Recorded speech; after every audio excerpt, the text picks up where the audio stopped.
Ġuri li kellu jibda llum kien post minħabba rapport li der fil-ġurnal L-Orizzont fil-ħarġa tal-lum. Kien Melchior Spiteri li diġa qed jiskonta sentenzi l-ħabs li kellu jibda jiffaċċja l-akkuża li qatel il-negozjant Taljan Vittorio Cassone, qtil li seħħ 22 sena ilu. Bħalma normalment jiġri L-Orizzont kellu artiklu li ta' dettalji dwar il-ġuri li kien se jibda. Minħabba li referenza lejn ir-rekord kriminali tal-akkużat setet tinfluwenza l-ġurati, l-imħallef Antonio Mizzi ħad deċiżjoni li l-każ ikun differit. Il-każ li Spiteri se jkun akkużat bih imur lura li Jannar tal-1993. Jingħad li waqt is-serqa fil-ħanut Cassone ma setax jiftaħ il-cash register mill-ewwel, għalkemm eventwalment irnexxielu jiftħu u ta' 350 euro lil Spiteri.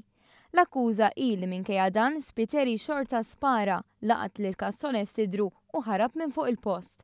Xahar qabel Spiteri kien ħarab mill-ħabs u wara li wetta is-serqa kien ta' ruħu bidejh lill-pulizija wara li ngħata garanzija li mhux se jkun imsewwat.